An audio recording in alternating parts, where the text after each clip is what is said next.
First degree second semester second lesson Bharat एक है। भारत एक है रामधारी सिंह दिनकर द्वारा रचित निबंध है। నిబంధ అంటే ఎస్ఐ. భారత్ ఏకే రామధారి సింహ దినకర్ రాసిన నిబంధ. భారత్ ఏకే सांस्कृतिक निबंध है. ఒక సాంస్కృతికపరమైన ఎస్ఐ. इसके लेखक श्रीयुत రామధారి సింహ దినకర్ है. దీన్ని రచించింది రామధారి సింహ దినకర్. आप ప్రగతిశీल రాష్ట్రీయ కవి है. ప్రగతిశీల్ చైతన్యాన్ని కలిగించి తన రచన ద్వారా చైతన్యం కలిగించి ఒక రాష్ట్రీయ कवि. आपका जन्म बिहार के मुंगेर ज़िले में सन 1908 में हुआ है. मुंगेर జిల్లా బీహార్లో ఉన్న ఒక ముంగేర్ అనే జిల్లాలో 1908లో రామధారి సింహ దినకర్ గారు జన్మించడం జరిగింది. आप राज्यसभा के मनोनीत सदस्य. राज्यसभाకి నామినేట్ అయిన వ్యక్తి. రాష్ట్ర భాషా ఆయోగ్ के सदस्य थे. రాష్ట్ర భాషా కమిషన్కి ఒక సభ్యునిగా పనిచేసిన వ్యక్తి. आपको పద్మభూషణ్కి ఉపాధి మిలీ థీ. ఈయనకి పద్మభూషణ్ అనే ఒక అవార్డుని కూడా మన భారతదేశ అవార్డుని కూడా ఇవ్వడం జరిగింది, పురస్కారాన్ని. आपका योगदान గద్య के क्षेत्र में भी विशिष्ट माना जाता है. గద్య క్షేత్రంలో కూడా ఈయన యొక్క కృషి అనేది ఎనలేనిది. आप ఆలోచన తథా నిబంధ లేఖन के लिए प्रसिद्ध है. క్రిటిసిజం నిబంధ ఎస్ఐ రాయడంలో ఆయన చాలా ప్రముఖమైన వ్యక్తి, ప్రసిద్ధ. आपका సంస్కృతి के 4 अध्याय एक ऐतिहासिक दस्तावेज है. ఈయన రాసిన సంస్కృతి के 4 अध्याय అనేది ఒక ఎస్ఐలో ఒక మంచి ముద్ర వేసిన గ్రంథం అన్నమాట. ప్రముఖ కృత్య కురుక్షేత్ర, హుంకార్, రేణుకా, రశ్మిరథి, नील कुसुम, परशुराम की प्रतीक्षा, उर्वशी पर इनको ज्ञानपीठ पुरस्कार मिले हैं. हारे के हरिना. इसके अलावा संस्कृति के 4 अध्याय, अर्धनारीश्वर, रेती के फूल, मिट्टी की और शुद्ध कविता की खोज ఇవన్నీ రామధారి సింహ దినకర్ గారి రచనలు. భారత్ ఏకే మనం లెసన్లోకి వస్తే, इस निबंध में दिनकर भारत की अंदरूनी एकता, बाहरी विविधता की चर्चा कर रहे हैं. దీనిలో మన కవి ఏం చెప్తున్నారంటే, అంతరంగా నుంచి ఒకటే ఏకత్వం అనే భావాన్ని, బయటికి చూడడానికి మాత్రం వివిధత, భిన్నత్వం అనేది కనిపించడాన్ని మనకి చెప్తున్నారు.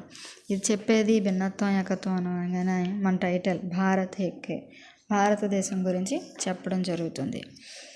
उनके अनुसार भारत देश की विविधता ये जितना प्रत्यक्ष है उसकी एकता भी उतना ही प्रकट है. ఎంతలా భిన్నత్వం కనిపిస్తున్నప్పటికీ, ఎన్ని డిఫరెన్సెస్ ఉన్నప్పటికీ, మన భాషల్లో, వేషధారణలో, మతాల్లో, కులాల్లో, ఆచార వ్యవహారాల్లో, కానీ మనం భారతీయులం, ఒక ఏకత్వం అనే భావన మనలో ఉంటుంది. ప్రాకృతిక దృష్టి సే భారతవర్ష్కి 3 భాగ్ హై. ప్రకృతి పరంగా చూసుకుంటే భారతదేశంలో 3 భాగాలుగా ఉంది. एक भाग हिमालय तथा विंध्या के पर्वतों के बीच फैला हुआ है. ఒక భాగం హిమాలయ పర్వతాలు, వింధ్యా పర్వతాలు మధ్యలో విస్తరించి ఉంది. दूसरा भाग दक्षिणी प्लेटो है, विंध्या से कृष्णा नदी तक व्याप्त है. రెండో భాగం ఏంటి, వింధ్యా పర్వతాల నుంచి కృష్ణా నది వరకు వ్యాపించింది. దీన్నే దక్షిణ ప్లేటో అని అంటారు. तीसरा भाग कृष्णा नदी से కుమారి అంతరీప్ తక్ విస్తృత హై. మూడో భాగం కృష్ణానది నుంచి కన్యాకుమారి వరకు విస్తరించి ఉంది. ये 3 प्राकृतिक खंड भारतवर्ष के इतिहास के 3 क्रीड़ा स्थल रहे हैं. ఈ 3 భాగాలు కూడా భారతదేశానికి ఒక ప్రముఖమైన క్రీడా స్థలాల్లో ఉండడం అనేది జరిగింది. प्राकृतिक विभिन्नता के अतिरिक्त हमारे देश में अनेक प्रकार की भाषाएं बोली जाती हैं. ప్రకృతి పరంగా చూసుకుంటే మన దేశంలో అనేకమైన భాషలు అనేది మాట్లాడడం జరుగుతుంది. అదే కాకుండా ఇన్కే కారణ్ హమ్ ఆపస్ మే భీ అపరిచితోం కే సమాన్ హై. వేరే వేరే భాషలు ఉండడం వల్ల మనం అందరం ఒకే దేశస్థులం అయినప్పటికీ ఏంటంటే అపరిచితోంకే సమాన్ హై, స్ట్రేంజర్స్ అంట ఒకరు ఇంకొకరు, ఎందుకంటే మనకి భాష అనేది తెలియదు కాబట్టి. यह भाषा भेद हमारी राष्ट्रीय एकता की सबसे बड़ी बाधा है. ఈ భాషా భేదం అనేది మన జాతీయ ఏకత, జాతి అంతా ఏకత్వం అనే భావానికి కొంచెం అడ్డుగా ఉందన్నమాట. భాషలు వేరుగా ఉండడం వల్ల మనం ఏంటి అందరం భారతీయులు అన్న భావాన్ని పంచుకోలేని వారుగా ఉన్నాం. అందరికీ భాషలు రావు కదా, అందరికీ హిందీ రాదు, అందరికీ ఇంగ్లీష్ రాదు, అందరికీ గుజరాతీ రాదు. సో ఈ భాషలు అనేవి వేరుగా ఉండడం వల్ల ఏమవుతుందట, మన జాతీయ ఏకత్వానికి భాషా భేదం అనేది అడ్డుగా ఉంటుందట. ఈ సమస్య का परिष्कार तभी होगा जब हिंदी भाषी क्षेत्र में अहिंदी भाषाओं तथा अहिंदी भाषी क्षेत्र में हिंदी भाषा का अच्छा प्रचार हो जाए। इस दिशा में काम शुरू हो चुका है और विजय प्राप्त करने की आशा भी है. కానీ ఈ బాధ, భాషా భేదం అనే ఈ ప్రాబ్లమ్ని క్లియర్గా ఎలా చేయాలంటే, అహిందీ క్షేత్ర, హిందీ ఏ ప్రాంతంలో అయితే మాట్లాడరో ఆ ప్రాంతంలో కూడా హిందీని మాట్లాడేలాగా చేయడం. హిందీ మాట్లాడే ప్రాంతంలో ఎలాగో హిందీ మాట్లాడతారు, హిందీ మాట్లాడిన ప్రాంతంలో కూడా ఏం చేయాలి, హిందీ మాట్లాడేలా ప్రచారం చేయాలి. ఎందుకంటే హిందీ భాషతోనే ముడిపడి ఉన్నాయి. నార్త్ ఇండియాలో అన్ని భాషలు కూడా హిందీతో ముడిపడి ఉన్నాయి. గుజరాతీ అయినా, బీహారీ అయినా, మైథిలి అయినా, మహారాష్ట్రీ, బుందేలి, కన్నౌజీ, బెంగాలీ, ఈ భాషలన్నీ ఏంటి హిందీకి రిలేటెడ్గా ఉంటాయి. సో ఇది అహిందీ క్షేత్రంలో కూడా హిందీ భాషను మాట్లాడినట్లయితే హిందీ భాష అనేది మనకు కూడా వస్తుంది. మన ప్రాంతంలో, మన సౌత్లో వచ్చినప్పుడు ఏమవుతుంది, ఆ పైన వాళ్ళు మన దేశం గురించి ఏ విధమైన నిర్ణయాలు తీసుకున్నారు, దేశం యొక్క ఏకత్వానికి ఎలా ఉపయోగపడుతున్నాయి అన్న విషయం మనకు కూడా తెలుస్తుంది. ఏదైనా ఒక మంచి విషయాన్ని అందరం తెలుసుకోవడానికి, అందరూ ఒకే మాట మీద, దేశం మొత్తం ఒకే మాట మీద నడవడానికి అవకాశం ఉంటుంది ఒకే భాష అయినప్పుడు. ఇన్హీ వివిధతాओं के बीच हमारी एकता छिपी हुई है. ఇన్ని భిన్నత్వాల వెనకాలే మన భారతదేశం యొక్క ఏకత్వం అనేది దాగి ఉంది. यद्यपि हम अनेक भाषाएं बोलते हैं तथापि इन भाषाओं के भीतर बहने वाली हमारी राष्ट्रीय भावधारा एक है. మనం అనేక భాషలు మాట్లాడినప్పటికీ ఆ భాషల వెనకాల ఉన్న రాష్ట్రీయ భావం, దేశభక్తి అన్న విషయం ఒక్కటేనట. మన హిందీలో మాట్లాడినా, తెలుగులో మాట్లాడినా, గుజరాతీలో మాట్లాడినా దేశభక్తి అనేది మారదు. పదాలు అయితే మారుతాయి కానీ భావం అంతా ఒకటే. हम अक्सर एक ही प्रकार के विचारों और कथा वस्तुओं को लेकर अपनी भाषा में साहित्य की रचना करता है. మనం ఒకే ఒక కథా విషయాన్ని తీసుకుని మనం హిందీలోను, మన భాషలో తెలుగులోను, ఇంగ్లీష్లోను, గుజరాతీలోను కథా వస్తువు ఒక్కటే కానీ భాష, ఆ పదాలు అనేవి మారుతాయి, భావం ఒక్కటే. రామాయణ और महाभारत को लेकर भारत की लगभग सभी भाषाओं में अद्भुत एकता मिलेगी. రామాయణాన్ని, మహాభారతాన్ని తీసుకున్నట్లయితే ఈ రెండు గ్రంథాలు, ఈ మత గ్రంథాలన్నీ కూడా అన్ని భాషల్లోకి ట్రాన్స్లేట్ అయి ఉంటాయి. వాటిలో ఉన్న మీనింగు, భావం అనేది ఎప్పుడు చెడిపోదు. పదాలు మారుతాయి, భాష మారుతుంది అంతే తప్ప భావం అనేది మారదు. इसके अलावा संस्कृत और प्राकृत में भारत का जो प्राचीन साहित्य लिखा गया था उसका प्रभाव सभी भारतीय भाषा की जड़ में काम कर रहा है. విచారం की एकता జాతి की सबसे बड़ी एकता होती है. ఆలోచనలన్నీ ఒకేలా ఉన్నాయంటే అప్పుడు దేశం యొక్క భవిష్యత్తు, దేశం మొత్తం కూడా ఒకే ఆలోచన మీద, ఒకే థాట్ మీద నడుస్తుందని అర్థమవుతుంది. సో మన దేశంలో ఏముంది, విచారంకి ఏకత, ఆలోచనలు, ఏదైనా ఒక ప్లాన్ అనేది ఒకే వ్యక్తి, ప్రెసిడెంట్, మన ప్రైమ్ మినిస్టర్ మాట మీద దేశం అంతా ఎలా నడుస్తుందో, ప్రెసిడెంట్ మాట మీద దేశం అంతా ఎలా నడుస్తుందో, సో ఆలోచన ఒక వ్యక్తి దగ్గర మొదలైన ఆలోచన అందరికీ రీచ్ అయ్యి విచారంకి ఏకత అనేది ఏర్పడుతుంది. భారతీయ జనతాకి ఏకతాకి అసలీ ఆధార్ భారతీయ దర్శనం और ఫిలాసఫీ హే. అసలు మన భారతదేశ ప్రజల్లో ఏకత్వం అనే ఉండడానికి కారణం ఏంటి అని అంటే భారతదేశం యొక్క ఫిలాసఫీ, భారతదేశం యొక్క తత్వం అంటే క్యారెక్టర్ అన్నమాట. సాహిత్యం, మన సాహిత్యము, మన భారతదేశ ప్రజల యొక్క తత్వమే మన దేశంలో ఇన్ని మతాలు, కులాలు, భాషలు, వేషాలు ఇవన్నీ ఉన్నప్పటికీ కూడా ఏమవుతుంది, మన దేశం ఒకే ఒక మాట మీద భిన్నత్వంలో ఏకత్వాన్ని కలిగి ఉంది. ఎందుకంటే భారతదేశ తత్వము, సాహిత్యము భారతదేశాన్ని ఒకే మాట మీద, ఏకత్వం మీద నిలుపుతున్నాయి. यहाँ की सभी लिपियों की वर्णमालाएं भी एक जैसी ध्वनियों से बनी है, इसलिए वर्णमाला एक ही है जो आ से आरंभ होकर हा से समाप्त होती है. మన తెలుగులో చూసుకున్నప్పుడు ఆ అన్నది ఆ అనే పలుకుతాం, ధ్వని ఒకటే కానీ అక్షరం అనేది మారుతుంది. భాషలో వర్ణమాల మారుతుంది, సౌండింగ్ అంతా కూడా ఒకటే. हमारी एकता का दूसरा प्रमाण है మన భారతదేశంలో ఇంకొక విషయం ఏంటంటే దేశంలో ఏకత్వం కలిగి ఉండడానికి हमारा धर्म మన धर्म उत्तर और दक्षिण के सभी स्थानों में धार्मिक जनता एक ही प्रकार की होगी। इससे अलग आधुनिक विचारधारा वाले भी एक जैसे मिलेंगे। समस्त भारत के लोगों का स्वभाव और जीवन दृष्टि अथवा जीवन दर्शन एक ही जैसा होगा। भाषा की दीवार के टूटते ही दोनों के बीच कोई भेद नहीं रहेगा, आपस में करीब आ जाएंगे। इस प्रकार भारतवासी एक धर्म के अनुयायी हैं। इतना ही नहीं, उन्होंने एकजुट होकर स्वाधीनता संघर्ष में प्राण अर्पित किए थे। वे ही एक सांस्कृतिक विरासत के भागीदार है। आज स्वाधीनता भारत का शासन विधान संसद और न्यायपालिका सभी के लिए एक है।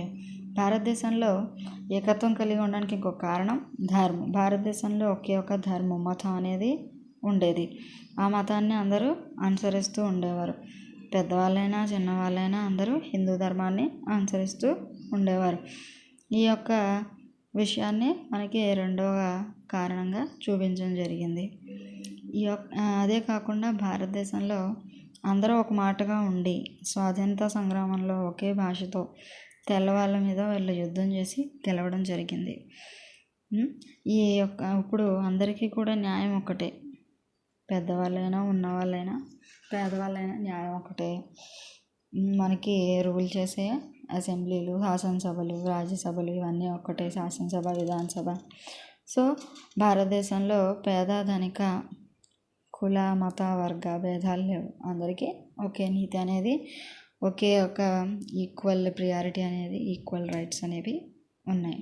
సో దేశంలో ఏకత్వం అనేది అందరికీ ఈక్వల్గా ప్రియారిటీస్ ఇచ్చినప్పుడు, అందరికీ ఈక్వల్ రైట్స్ ఇచ్చినప్పుడు దేశంలో ఏకత్వం అనేది ఉండడం జరుగుతుంది. ఇన్ కారణం से सब कोई भारतवासी दूसरे देशों में जाएगा तो उसे केवल भारतीय कहेंगे और कुछ भी नहीं, क्योंकि भारत एक है, अखंड है और अक्षुण्ण है. మనం వేరే దేశానికి వెళ్ళినప్పుడు మన హిందూ అని, ముస్లిం అని, క్రిస్టియన్ అని పిల్లరు, ఇండియన్ అంటారు అంతే కదా, భారత్వాసి అని అంటారు, భారతీయ అని అంటారు. అది మనం భారతీయులం. అంతేగాని సిక్కు వ్యక్తి అని, బౌద్ధ మత వ్యక్తి అని చెప్పి అనరు. ఎందుకని మన దేశాన్ని ఏమంటున్నారు, భారతదేశం మొత్తం ఒక్కటని అంటున్నారు. మన భారతదేశం ఒక ఉపఖండం. మన భారతదేశం ఎప్పుడూ విడిపోకుండా, చిన్నదైపోకుండా, అదేవిధంగా ఆ యొక్క విశాల భూభాగాన్ని కలిగింది. ఒక ఉపఖండానికి ఉండాల్సిన లక్షణాలన్నీ ఉన్నాయి. ఒక ఉపఖండంలో వివిధ మతాలు, భాషలు, వేషధారణలు ఉంటాయి. అలాగే మన భారతదేశంలో కూడా వివిధ మతాలు, భాషలు, వేషధారణలు ఉన్నాయి. ఉపఖండానికి ఉండాల్సిన లక్షణాలు ఉన్నాయి కాబట్టి భారతదేశాన్ని ఉపఖండం అనేది అనడం జరిగింది. మన ఈ యొక్క లెసన్లో మొత్తం భారతదేశం యొక్క గొప్పతనాన్ని మనకి రామధారి సింహదేవన్ చెప్పడం జరిగింది. మీరందరూ ఈ లెసన్ మరొకసారి చదవండి. నేను మీకు నోట్స్ వాట్సాప్ ద్వారా పంపిస్తాను. भारत में किन किन बातों में వివిధత దిఖాయి పడతీ హై. ఒక ఇంపార్టెంట్ క్వశ్చన్, భారతదేశంలో ఏ విషయాల్లో మనకి భిన్నత్వం అనేది కనిపిస్తుంది. చూడండి, जलवायु एवं क्षेत्रीय सुविधा के अनुसार लोगों के पहनावे, ओढ़ावे और खान पान में भेद दिखाई देती है. అక్కడ ఉండే వాటర్ని బట్టి, అక్కడ ఉండే అట్మాస్ఫియర్ని బట్టి, గాలిని బట్టి, అక్కడున్న సాయిల్ని బట్టి, అక్కడ ప్రజలు తినే, వాళ్ళు ధరించుకునే వస్త్రాలు, వాళ్ళ ఆహారపు అలవాట్లో మనకి ఒక భిన్నత్వం అనేది కనిపిస్తూ ఉంటుంది. దీన్నే మనకి కవి చెప్పడం జరిగింది. కాశ్మీర్ ప్రాంతంలో ఒకలాగా వస్త్రాలు ధరిస్తారు, వాళ్ళు తినే ఆహారం ఒకలా ఉంటుంది, మనం తినే ఆహారం ఒకలా ఉంటుంది. ఎడారి ప్రాంతంలో నివసించే వాళ్ళు ఒకలా ఉంటారు, వాళ్ళ వేషధారణ ఒకలా ఉంటుంది, వాళ్ళ భాష ఒకలా ఉంటుంది, వేరేగా ఉంటుంది, మన భాష వేరేగా ఉంటుంది. సో భారతదేశంలో ఒక్కొక్క ప్రాంతంలో జల్వాయు ఏవం క్షేత్రీయ సువిధాకే కారణం, ప్రాంతం యొక్క పరిస్థితిని బట్టి జలవాయు, వాటరు, అక్కడున్న వాతావరణాన్ని బట్టి కూడా వివిధత, భిన్నత్వం అనేది కనిపిస్తూ ఉంటుంది. ఇదే కాకుండా ఇంకొక క్వశ్చన్, భారత్ కి భాషా భేద్ కి సమస్య కా పరిచయ దీజియే. భారతదేశంలో భాషా భేద్ వస్తుందా, ఇందాక లెసన్లో చెప్పుకున్నాం. భాషా భేద్ అంటే భాష అనేది ఒక భేదాన్ని, ఒక ప్రాబ్లమ్ని క్రియేట్ చేస్తుంది. భాషాభేద్ కి సమస్య హమారీ రాష్ట్రీయ ఏకతాకి సబ్సే బడి వాదా హై. ఇందాక చెప్పారు, ఒక భాషా భేదం అనేది మా భాష గొప్ప, మా భాష వీళ్ళ భాష తక్కువ, ఇలా మనం మదర్ టంగ్ని మనం ఎలా ఎక్కువ అనుకుంటామో ప్రతి ఒక్కరు కూడా ఎవరి మదర్ టంగ్ని అలాగా అనుకుంటారు. ఏ భాష అయినా దాని గొప్పతనాన్ని అది పొందుకొని ఉంటుంది. ఏ భాషకు ఉండాల్సిన గొప్పతనం దానికి ఉంటుంది. దేశ్ మే అనేక ప్రకారకి భాషాయే ఫైలీ హుయి హై. మన దేశంలో అనేక రకాల భాషలు ఉన్నాయి. రాజ్యాంగం గుర్తించిన భాషలు కొన్నే కానీ లిపి లేని భాషలు ఉన్నాయి, మనకి తెలియని భాషలు ఉన్నాయి, కొండ ప్రజలు మాట్లాడే భాషలు ఉన్నాయి, అనేక రకాలైన భాషలు ఉండడం జరిగింది. ఇన్కే కారణ్ హమ్ ఆపస్ మే అజనబీకే సమాన్ హై. అనేక భాషలు ఉండడం వల్ల ఎదుటి వ్యక్తి భారతీయుడు అయినప్పటికీ మనం మాట్లాడలేం, మనకి స్ట్రేంజర్లా ఉంటారు. उत्तर भारत में गुजरात से लेकर बंगाल तक का जनता के बीच संपर्क खूब हुआ है, इसलिए वह भाषा भेद की समस्या ज़्यादा नहीं है. మన ఉత్తర భారతదేశంలో గుజరాత్ నుంచి తీసుకుని బెంగాలీ వరకు చూసుకుంటే అక్కడ ఈ యొక్క కాన్వర్సేషన్, సంపర్క్, కమ్యూనికేషన్ అనేది చక్కగా ఉంది. అక్కడ భాషాభేద సమస్య అనేది ఎక్కువగా లేదు. లేకిన్ అగర్ కోయి ఉత్తర భారతీయ, కానీ ఒక ఉత్తర భారతదేశస్థుడు, ఒక నార్త్ ఇండియన్ దక్షిణ్ చలాజాయతో మన సౌత్ ఇండియాకి వచ్చినట్లయితే, అథవా కోయి దక్షిణ భారతీయ లేకపోతే సౌత్ ఇండియన్ ఎవరైనా ఉత్తర్ చలాజాయతో నార్త్ ఇండియాకి వెళ్తే అపనీ మాతృభాషకే సివా, మన మాతృభాషని తప్ప అన్య కోయి భాష నహీ జానతా హో, తో మన మాతృభాషనే మనం తెలుసుకుంటాం. నార్త్ ఇండియాకి వెళ్ళినప్పుడు మనకు అక్కడ భాష వస్తుందా? రాదు. అక్కడ వాళ్ళు ఇక్కడికి వచ్చిన వాళ్ళకి భాష వస్తుందా? రాదు. దానివల్ల ఏమవుతుంది, భాష, అవతల భాషని మనకెందుకు, ఆ భాషతో మనకు సంబంధం ఏంటి, మన భాష మనకి చాలులే, మన భాష మనకు గొప్ప, మిగిలిన వాళ్ళ భాష మనకి అవసరం లేదు అన్న భావం మన మనసులో ఉంటే మనం ఇంకో భాషను నేర్చుకోం. లేదు, ప్రతి భాషని మనం నేర్చుకోవడానికి మ్యాక్సిమం వీలైన భాషలు నేర్చుకోవడానికి మనం ట్రై చేయాలి. ప్రస్తుతం మన దేశంలో హిందీ, ఇంగ్లీష్, తెలుగు మనం 3 నేర్చుకుంటాం కాబట్టి ఈ రెండింటి మీద మనం గ్రిప్ తెచ్చుకోవాలి. తెలుగు ఆల్రెడీ వచ్చు కాబట్టి మనకి ఎప్పుడైనా ఏదైనా భాష ఉపయోగపడుతుంది.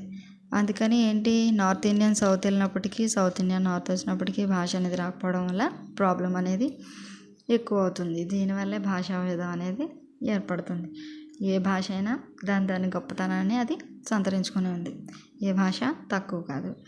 इस प्रकार परिवार तभी होगा जब हिंदी भाषी क्षेत्र में हिंदी भाषा हो तथा हिंदी भाषी क्षेत्रों में हिंदी भाषा का अच्छा प्रचार हो जाए. చూడండి, అహిందీ క్షేత్ర అంటే హిందీ ప్రాంతం కానప్పుడు, అంటే మన సౌత్ ఇండియాలో హిందీ అనేది బాగా నేర్చుకున్నప్పుడు, హిందీ ప్రాంతంలో ఏం చేసుకోవాలి, హిందీ నేర్చుకుంటారు వాళ్ళు ఆల్రెడీ. అక్కడ వాళ్ళు ఏం చేయాలి, అహిందీ భాష, వాళ్ళు హిందీనే కాకుండా మిగిలిన భాషలు నేర్చుకోవాలి. మన సౌత్ భాషలు మనం ఏం చేయాలి, హిందీ భాషని నేర్చుకోవాలి. అప్పుడే మన దేశంలో కమ్యూనికేషన్ అనేది బాగుంటుంది, మనకి భాషాభేద అనే సమస్య రాకుండా ఉంటుంది. ఈ లెసన్లో ఈ 2 షార్ట్ ఆన్సర్లు ఇంపార్టెంట్ ఉంటాను.